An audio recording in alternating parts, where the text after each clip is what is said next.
Assalamualaikum warahmatullahi wabarakatuh.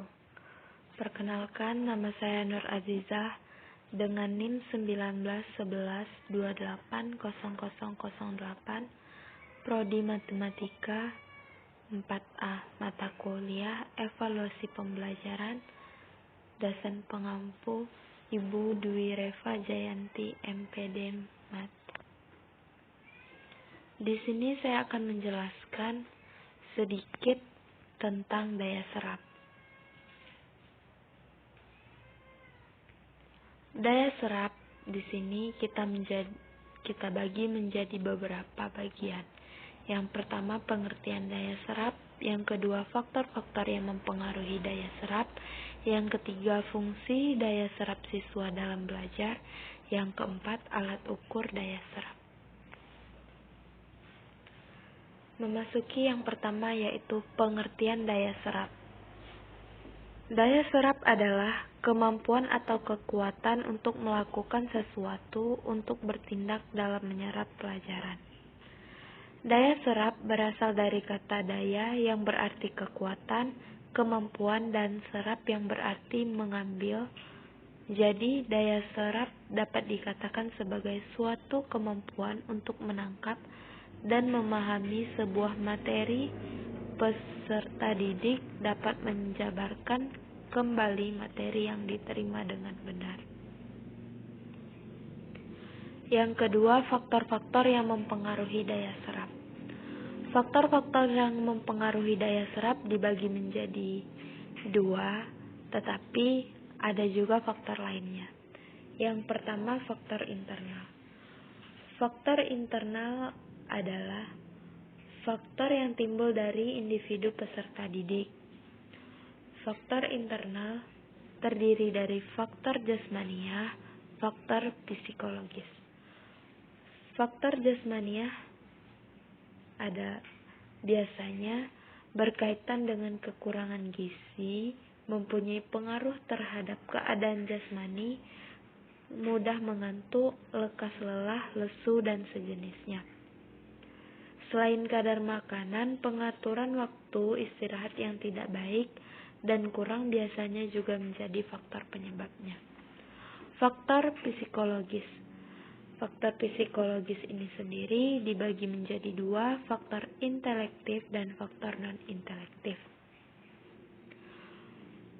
Faktor intelektif yaitu kecerdasan dan bakat serta faktor kecakapan nyata, yaitu prestasi yang dimiliki. Sedangkan faktor non-intelektif yaitu unsur kepribadian tertentu seperti sikap, kebiasaan, minat, bakat, dan kebutuhan. Selain faktor yang disebutkan tadi, faktor lain yang mempengaruhi inteligensi adalah perhatian, faktor motivasi, dan pengalaman dasar. Yang kedua, faktor eksternal. Faktor eksternal adalah faktor yang mempengaruhi dari luar diri. Yang pertama, faktor keluarga, faktor sekolah, dan faktor masyarakat.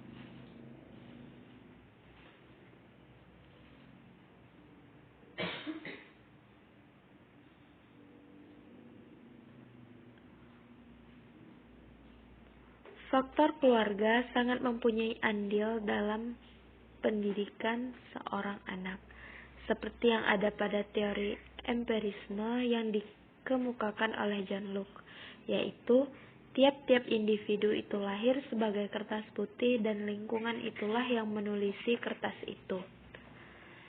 Dapat dikatakan setiap anak dilahirkan dalam keadaan suci dan orang tua yang mengarahkan kemana anak itu akan berjalan.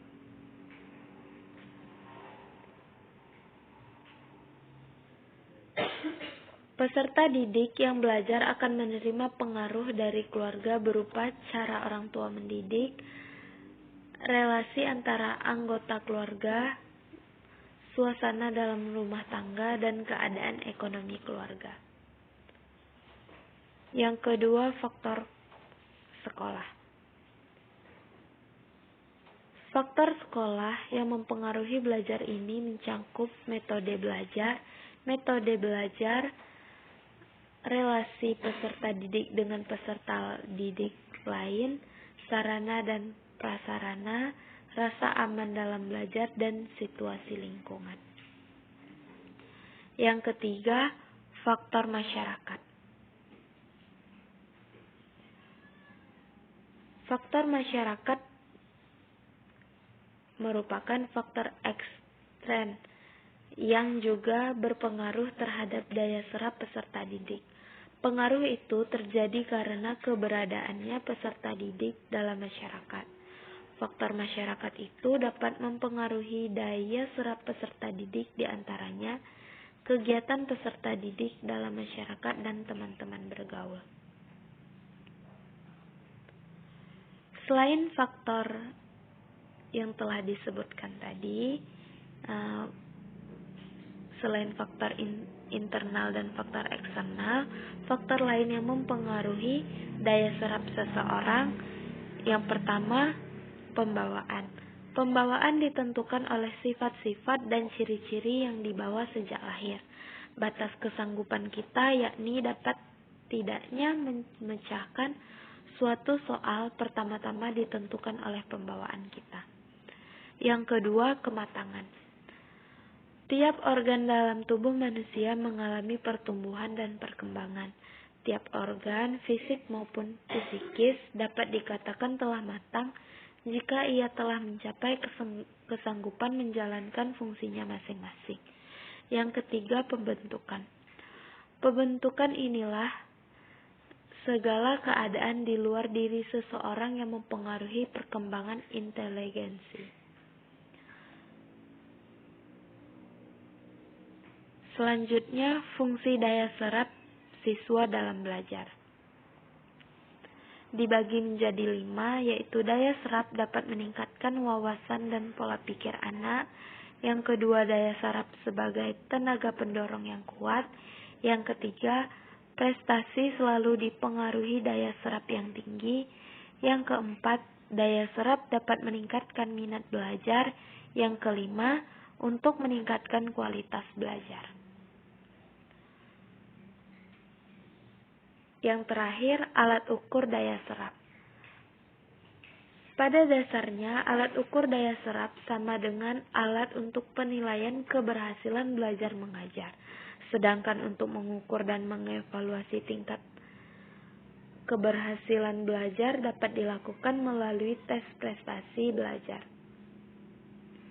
Berdasarkan tujuan dan ruang lingkupnya, tes prestasi belajar dapat digolongkan pada beberapa jenis penilaian, yaitu pertama, tes formatif. Tes formatif digunakan mengukur suatu atau beberapa pokok bahasan tertentu dan bertujuan untuk memperoleh gambaran tentang daya serap siswa terhadap pokok bahasan tersebut. Hasil tes dapat dimanfaatkan untuk memperbaiki proses belajar mengajar pada bahan tertentu dan dalam waktu tertentu pula. Yang kedua, tes subsumatif. Tes subsumatif meliputi sejumlah bahan pengajaran tertentu yang telah diajarkan pada waktu tertentu. Tujuannya adalah untuk memperoleh gambaran daya serap siswa agar meningkatkan prestasi belajar siswa. Hasil tes subsumatif dapat dimanfaatkan untuk memperbaiki proses belajar mengajar dan diperhitungkan dalam menentukan nilai rapor. Yang ketiga, tes sumatif. Tes sumatif diadakan untuk mengukur daya serap siswa terhadap bahan pokok bahasan yang telah diajarkan selama 1 semester, 1 atau 2 tahun pelajaran. Tujuannya adalah untuk menetapkan tingkat atau taraf keberhasilan belajar siswa dalam satu periode belajar tertentu. Hasil dari tes sumatif ini dimanfaatkan untuk kenaikan kelas, menyusun peringkat, atau sebagai ukuran mutu sekolah. Sekian dari saya, semoga bermanfaat, dan terima kasih.